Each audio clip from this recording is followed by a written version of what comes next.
أعوذ بالله من الشيطان الرجيم. بسم الله الرحمن الرحيم. وقالوا كونوا هودا أو نصارى تهتدوا قل بل ملة إبراهيم حنيفا وما كان من المشركين. قولوا آمنا بالله وما أنزل إلينا وما أنزل إلى إبراهيم وإسماعيل وإسحاق ويعقوب والأسباط وما أوتي موسى وعيسى وما أوتي النبيون من ربهم لا نفرق بين أحد منهم ونحن له مسلمون. فإن آمنوا بمثل ما آمنتم به فقد اهتدوا وإن تولوا فإنما هم في شقاق فسيكفيكهم الله وهو السميع العليم. صبغة الله ومن أحسن من الله صبغة ونحن له عابدون. صدق اللہ العظیم. یہ سورہ بقرہ کی آیت نمبر 135، 136، 137 اور 138 تلاوت کی گئی، جس کا ترجمہ ہے وَقَالُوا كُونُوا هُودًا أَوْ نَصَارَىٰ تَهْتَدُوا. اور وہ لوگ کہتے ہیں، یعنی یہود اور نصارہ، مسلمانوں سے کہ تم بھی یہودی اور نصرانی ہو جاؤ تاکہ راہ راست پر آ جاؤ. قل بل ملت ابراہیم حنیفا، آپ کہہ دیجیے نہیں بلکہ میں تو ملت ابراہیمی کا پیروی کرنے والا ہوں، ملت ابراہیمی کی جو ٹھیک سیدھی راہ پر تھے. وما کان من المشرکین، اور میں ان لوگوں میں سے نہیں ہوں جو جنہوں نے اللہ کے ساتھ شریک ٹھہرایا، اور وہ ان لوگوں میں سے نہیں تھے جنہوں نے اللہ کے ساتھ کسی کو اپنا شریک ٹھہرایا. قولوا آمنا باللہ وما انزل الینا وما انزل الی ابراہیم واسماعیل واسحاق ویعقوب والاسباط.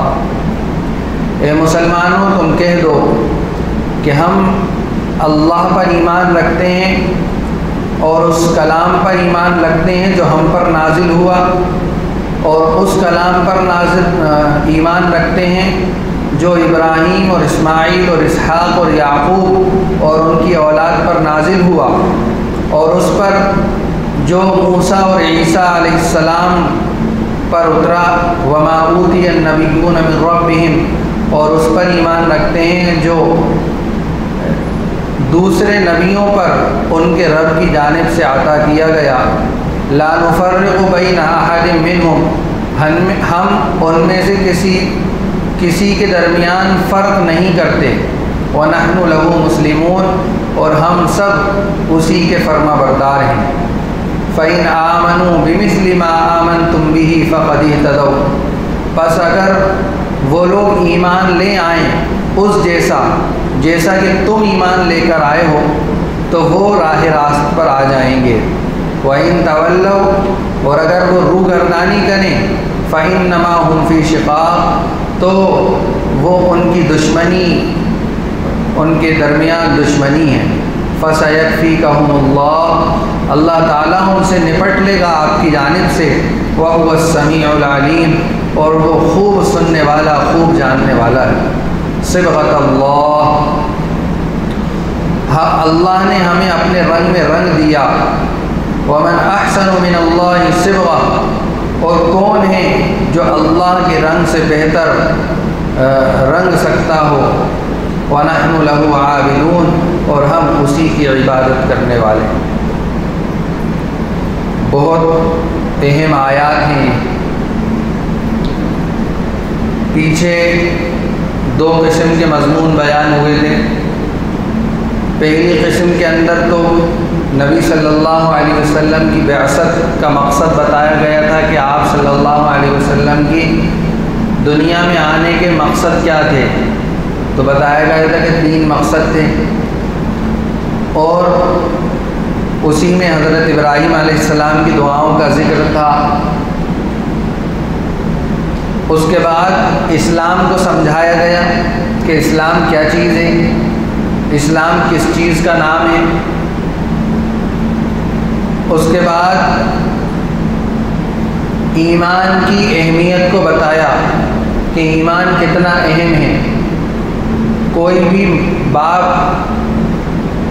اپنے بیٹوں کے لیے اس سے بڑا تحفہ، اس سے بڑا ہدیہ، اس سے بڑا گفٹ نہیں دے سکتا کہ وہ اپنے بچوں کو پکا سچا مسلمان بنا دے اور آخر وقت میں بھی اسی کی وصیت کرتا ہوا اس دنیا سے جائے۔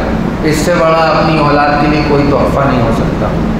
دنیا کی زمین جائیداد تو ایک دن ختم ہو جائیں گی، لیکن ایمان تو مرنے کے بعد اصل کام آنے والا ہے، تو اس سے بڑا کوئی تحفہ نہیں۔ تو وہ ایمان کی حقیقت بتایا گیا تھا کہ یعقوب علیہ السلام کی جب انتقال کا وقت قریب آیا تو انہوں نے اپنے سارے بیٹوں کو جمع کر کے کہا تھا کہ تم یہ بتاؤ بیٹوں کہ تم میرے مرنے کے بعد کس کی عبادت کرو گے، کس کو مانو گے، کس کو پوجو گے، کس کی پرستش کرو گے۔ تو بیٹے چونکہ جانتے تھے، نبیوں کے خاندان سے تھے، تو انہوں نے جواب دیا تھا کہ ہم آپ کے اور آپ کے دادا کے پروردگار جو ایک ہے تن تنہا ہے اسی کی عبادت کریں گے۔ اب یہاں پر جو ہے ایک بہت اہم پیغام دیا جا رہا ہے، اور ان چاروں آیتوں کو آپ یہ سوچ کر سنیں کہ یہ آج کے دور کے تعلق سے نازل ہوئی ہیں۔ آج جو حالات چل رہے ہیں اس کے تعلق سے یہ آیتیں نازل ہوئی، یہ سوچ کر آپ ان کو سننے کی کوشش کریں، دیکھیے کتنی اہم بات۔ وَقَالُوا كُونُوا هُودًا أَوْ نَصَارَىٰ تَهْتَدُوا، وہ لوگ کہتے ہیں، کون لوگ؟ یہودی اور نصرانی کہتے ہیں، وہ لوگ جو سناتن دھرم کو ماننے والے ہیں وہ کہتے ہیں، وہ لوگ جو آرین ہیں، برہمن ہیں، جو اس ملک کے نہیں ہیں، دوسرے ملک سے آ کر اس ملک کے اندر بس گئے، وہ لوگ کہتے ہیں، کیا کہتے ہیں؟ گھر واپسی کرو، کہتے ہیں نہیں کہتے؟ تو قرآن وہی کہہ رہا ہے نا کہ وہ لوگ کیا کہہ رہے ہیں، یہود اور نصارہ، کہ یہودی اور نصرانی بن جاؤ۔ آج کے یہودی اور نصرانی کیا کہہ رہے ہیں ہمارے جس ملک میں ہم رہتے ہیں اس ملک کے، کہ اس کی پوجا کرو، اس کی پوجا کرو، اس ایسے مذہب میں آ جاؤ جس مذہب کے اندر پوتر شدھ گائے کا پیشاب پلایا جاتا ہے، ایسے مذہب کے اندر آؤ، ایسے مذہب کے اندر آؤ جس مذہب کے اندر گوبر کو جو ہے بہت بابرکت مانا جاتا ہے، ایسے مذہب کے اندر آؤ۔ کہا جا رہا ہے نہیں کہا جا رہا ہے وہی مضمون۔ اگر اس تعلق سے ہم سوچیں اس کو بیٹھ کر تو کیا کہہ رہے ہیں؟ تہتدوا، راہ راست پر آ جاؤ گے، ہدایت پر آ جاؤ گے، بچ جاؤ گے، تمہاری جان بخش دی جائے گی، تمہارے اوپر ظلم نہیں کیا جائے گا۔ لگاؤ نعرہ، اگر تم نعرہ لگا دو گے تو ہم تمہیں ماریں گے نہیں، پیٹیں گے نہیں، تمہارے اوپر ظلم نہیں کریں گے۔ تہتدوا کا مطلب یہ کہ بچ جاؤ گے۔ تو اللہ تبارک و تعالیٰ فرما رہے ہیں ہم سے کہ سنو، تمہیں باندھ دیا جائے، باندھ کر مارا جائے، مار کر تمہیں جلا دیا جائے، تمہیں کاٹ دیا جائے، تمہارے ٹکڑے ٹکڑے کر دیے جائیں، اللہ کے نبی کی حدیث ہے، لیکن اپنے ایمان سے ایک ذرے کے برابر پیچھے مت ہٹنا۔ قل بل ملت ابراہیم حنیفہ، آپ کہہ دیجئے صاحب کہ میں ملت ابراہیمی پر چلنے والا ہوں، اسلام کو میں نے اپنا مذہب اور اپنا دھرم متعین کیا ہے، سوچ کر سمجھ کر، اور اس ملک کا سنویدھان، اس ملک کا قانون، اس ملک کا دستور آرٹیکل 23 اور آرٹیکل 25 یعنی 23 اور 24 اور 25 مجھے اس بات کی اجازت دیتا ہے کہ میں جس مذہب کو چاہوں اس مذہب کے ساتھ رہ کر آزادی سے اس مذہب پر عمل کر سکتا ہوں۔ اس ملک کا دستور مجھے اس بات کی اجازت دیتا ہے۔ تو تم کون ہوتے ہو مجھے میرا مذہب بدلنے کا کہنے والے؟ تمہاری حیثیت کیا ہے؟ تمہاری اوقات کیا ہے؟ ہم نے بہت سوچ سمجھ کے اس ملک میں ہمارے بزرگوں نے، ہمارے بڑوں نے اس ملک کے اندر رہنے کا فیصلہ کیا۔ ان کے پاس آپشن تھا، ان کے پاس چوائس تھی کہ وہ اس ملک کو چھوڑ کر جو اسلام کے نام پر جو ایک ملک مسلمانوں نے نہیں بنایا تھا، اسلام کے نام پر دوسرا ملک مسلمانوں نے نہیں بنایا تھا، اور نہ مسلمانوں کی یہ تجویز تھی۔ یہ بالکل صاف سن لیں آپ، اور خاص طور پہ یہ جو سامنے 2 4 6 8 نوجوان بیٹھے اسکول کالج میں جانے والے، اگر ان کے سامنے اس طرح کی بات آئے کہ بھائی تمہارے اسلام کا ملک بنا ہے، مسلمانوں کا جو ملک بنا ہے وہاں جاؤ نا، تو صاف لفظوں میں آپ جواب دیجئے گا کہ وہ ملک ہم نے نہیں بنایا تھا، نہ ہمارے بزرگوں نے اس کی وہ کی تھی کہ ہمیں کوئی ملک دیا جائے۔ بالکل نہیں، بالکل اس کا مسلمانوں کے سر پر اس کا وہ نہیں رکھا جائے گا۔ مسلمان اس میں کوئی حصے داری نہیں رکھتا ملک کی تقسیم کے اندر۔ ملک کی تقسیم یہیں کے یہاں جو رہنے والے لوگ تھے جو باہر سے آئے ہوئے انہوں نے کہی تھی۔ مہاتما کا سب سے بڑا رول ہے ملک کی تقسیم کے اندر۔ تو ہمارے بزرگوں نے کے پاس آپشن تھا کہ وہ اس ملک کو چھوڑ کر جا سکتے تھے۔ اور سن لیجیے، آپ سنا ہوگا حضرت جی مولانا یوسف صاحب رحمۃ اللہ علیہ جو دوسرے حضرت جی تھے دعوت و تبلیغ کے، جب ایک مشورہ، ایک کانفرنس سہارنپور کے اندر رکھی گئی، تو چونکہ بڑے بڑے وہاں موجود تھے، ان سے بڑے اور سب سے کم عمر تھے حضرت جی مولانا یوسف صاحب رحمۃ اللہ علیہ۔ انہوں نے سب سے پہلے یہ کہا تھا کہ میں کسی قیمت پر اس ملک کو کفر کے دلدل میں چھوڑ کر نہیں جاؤں گا کہ یہ ملک کفر کی دلدل میں پھنسا اور میں اس ملک کو چھوڑ کر چلا جاؤں۔ انہوں نے صاف اعلان کیا تھا۔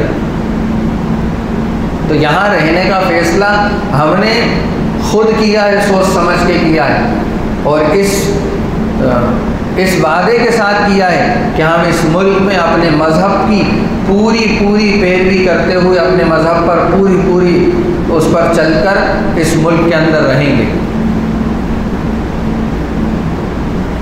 کوئی طاقت ہمیں اپنے ایمان سے اور اپنے شریعت سے، ہماری شریعت سے ہمیں ہٹا نہیں سکتی۔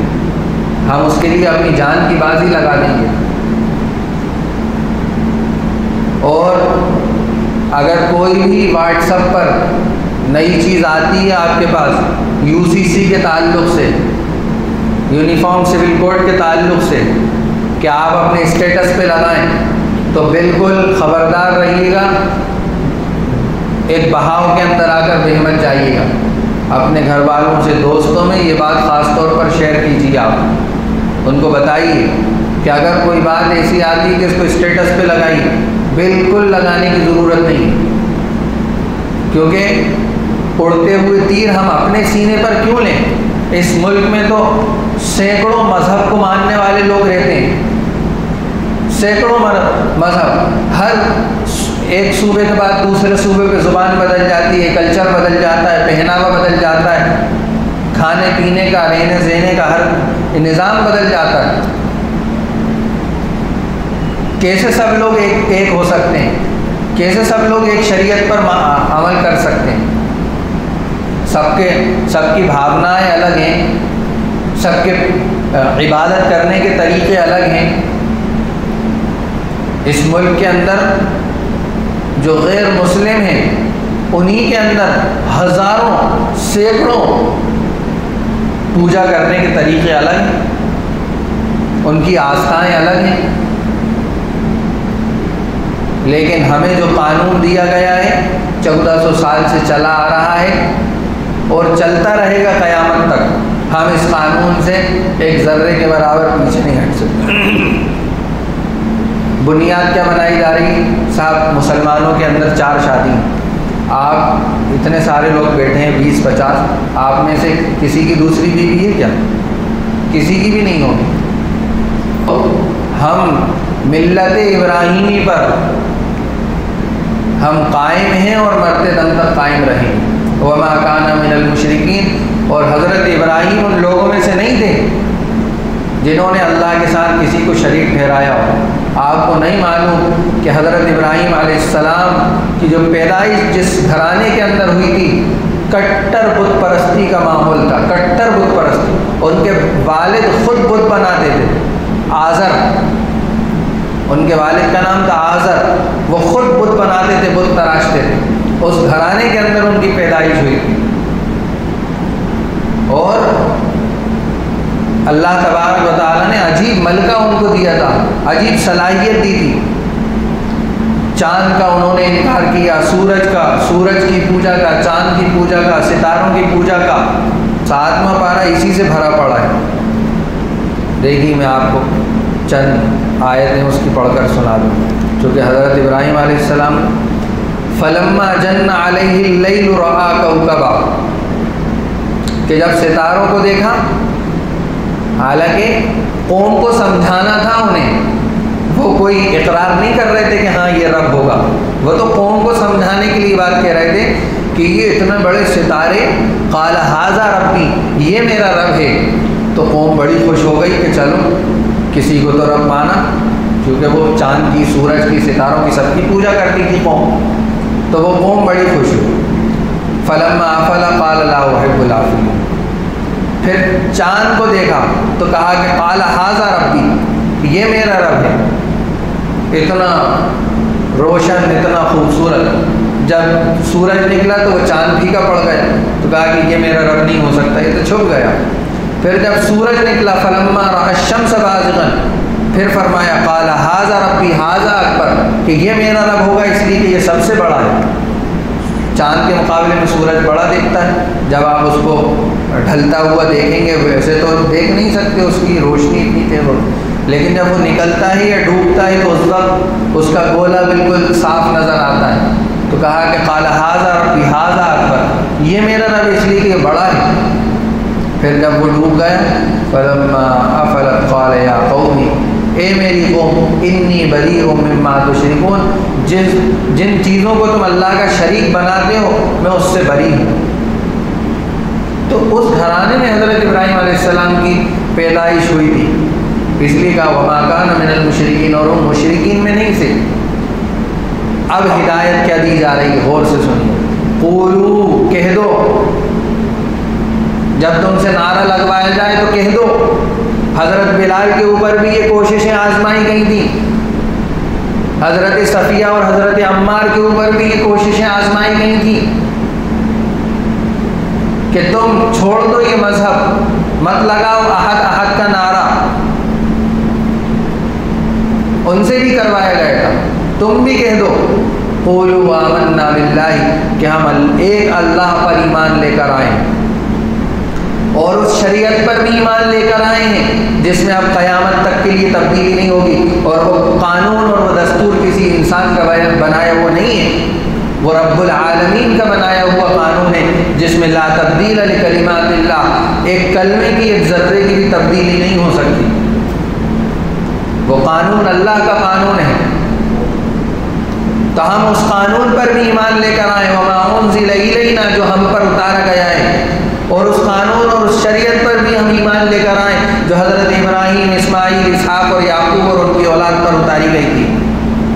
اور ہم موسیٰ اور عیسیٰ کی شریعت پر بھی ایمان لاتے ہیں کہ تورات اور انجیل جو ہے آسمانی کتابیں ہیں، اللہ کی نازل کی ہوئی کتابیں ہیں، اگرچہ ان میں تبدیلی ہو گئی اور وہ منسوخ ہو گئی ہیں، اب اس پر عمل نہیں کیا جائے گا، نہ اس کو پڑھا جائے گا، اس کی تلاوت کی جائے گی۔ وَمَا أُوتِيَ النَّبِيُّونَ مِن رَّبِّهِمْ، اور اس کے علاوہ جو دوسرے نبی ہیں، حضرت ادریس ہیں، حضرت داؤد ہیں، حضرت سلیمان ہیں، حضرت ہارون ہیں، اور بھی بہت سارے جو نبی ہیں، من ربہم، جو ان کے رب کی جانب سے ان کو عطا کیا گیا تھا، ہم اس پر بھی ایمان رکھتے ہیں۔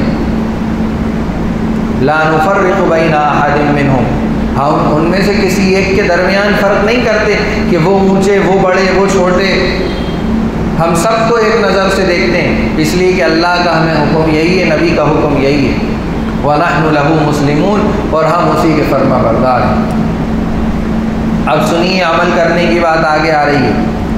فَإِنْ آمَنُوا، اگر تم ایمان لے آؤ، ان سے کہا جا رہا ہے یہود اور نصارہ سے، ہم اب ان سے کہتے ہیں کہ تم ایمان لے آؤ، کیسا؟ ما آمنتم بھی، اگر وہ ایسا ایمان لے آئے جیسا کہ تم ایمان لے۔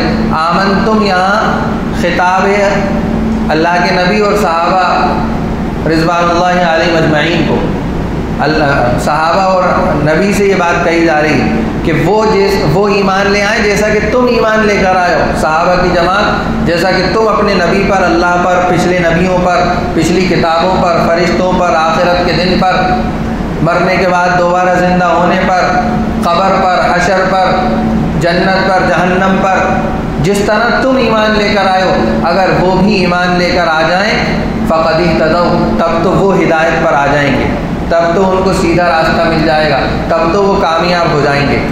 وَإِن تَوَلَّوْا، اور اگر ان لوگوں نے روگردانی کی، فَإِنَّمَا هُمْ فِي شِقَاقٍ، تو بے شک وہ دشمنی میں پڑ گئے ہیں۔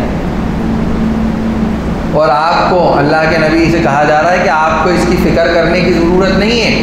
فَسَيَكْفِيكَهُمُ اللَّهُ، اللہ آپ کی جانب سے ان سے نپٹ لے گا، بشرطے کہ ہمیں کرائٹیریا دیا گیا کہ ہمیں ایمان کیسا لے کر آنا ہے، ہمیں وہ سب باتیں ماننا ہے جو صحابہ نے اللہ کے نبی کی مانی تھی، ہم ان کی ایک بات سے بھی پیچھے نہ ہٹیں، یہ ہمیں سبق دیا جا رہا ہے۔ اور جس اخلاص کے ساتھ وہ لوگ ایمان لے کر آئے تھے اور نبی کی اور اللہ کی بات کو جس اخلاص کے ساتھ صحابہ کی جماعت نے مانا تھا، ہم اس اخلاص کے ساتھ اگر ہم مانیں گے تب تو ہم ایمان والے اور پکے مسلمان کہلائیں گے، ورنہ اگر ہم نے اس اخلاص کے ساتھ تمام صحابہ کی اور نبی کی باتوں پر ایمان نہیں لائے تو ہمارے اندر نفاق کی بو ہے، ہمارے اندر منافقت ہے، ہمیں اس کے اخلاص کے ساتھ ایمان لانا پڑے گا۔ ایسا نہ ہو کہ ہم نبی کی محبت میں اتنا بڑھ جائیں کہ ان کو عالم الغیب بتانے لگیں، ان کو ہر جگہ حاضر اور ناظر ماننے لگیں، کہ نماز کے بعد اس طرف رخ کر کے جو ہے بیٹھ گئے کہ اللہ کے نبی موجود ہیں یہاں اور ہم ان سے دعائیں کر رہے ہیں، جیسا کہ ایک فرقہ، ایک جماعت، فرقہ تو نہیں کہیں گے، فرقہ جماعتی کو کہتے ہیں اس لیے، اور لیکن فرقہ جو ہے ایک غیر مہذب لفظ ہے اس لیے میں جماعت کہہ رہا ہوں۔ ایک جماعت کا یہی عقیدے ہیں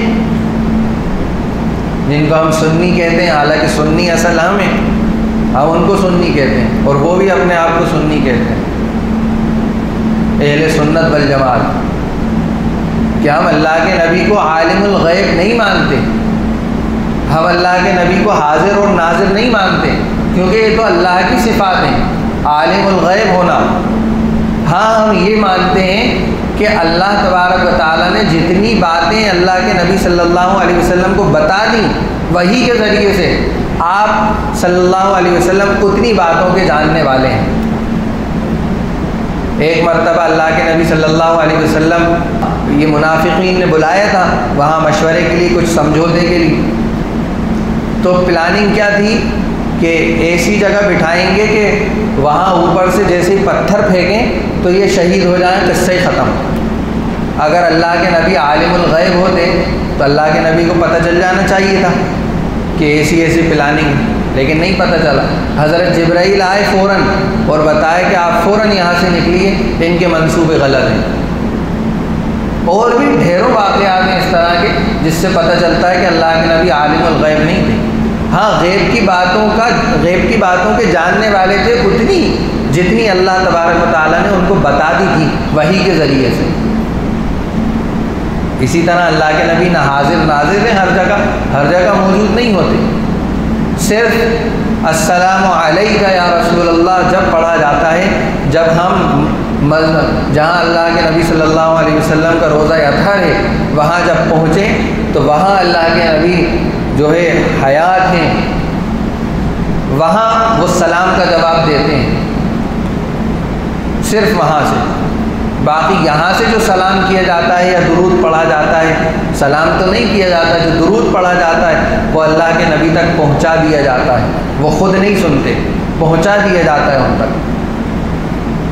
تو اتنی بھی محبت نہ ہو کہ ہم کسی نبی کو اللہ کا بیٹا بنا دیں جیسا کہ عیسائیوں نے کیا، اتنی محبت بھی نہیں، اتنی جتنی صحابہ نے کی۔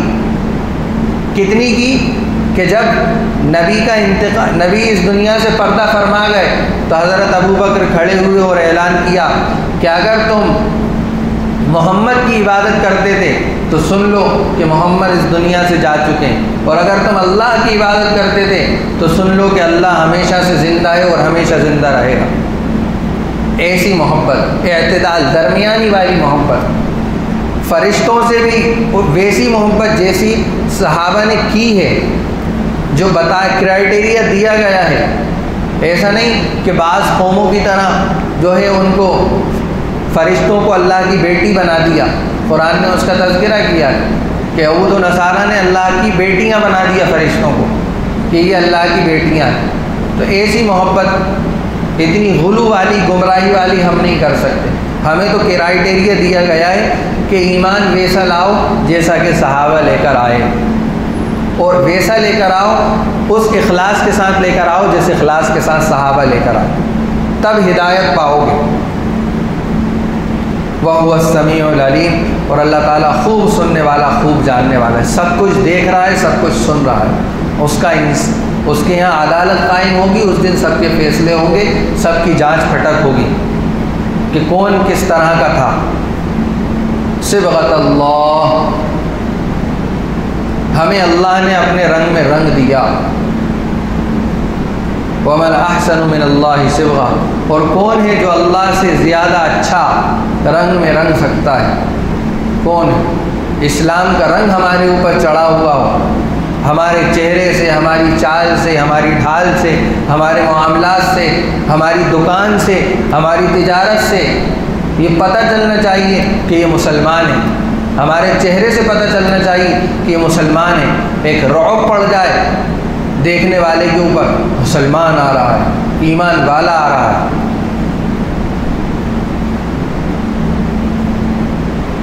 حضرت عمر رضی اللہ عنہ کی دور خلافت میں ہزاروں میل دور تک تھر تھراتے تھے لوگ، عمر کی حکومت ہے۔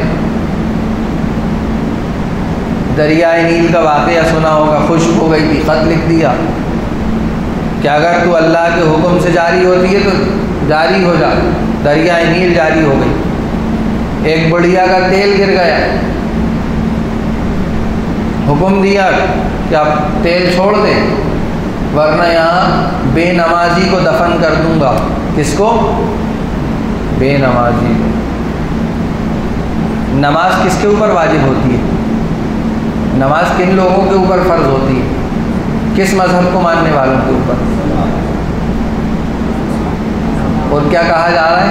بے نمازی کو دفن کر دوں گا، یعنی وہ مسلمان ہوگا، اسلام کا معنی، اور بے نمازی یعنی نماز نہیں پڑھتا ہوگا۔ تو آپ سوچئے کہ بے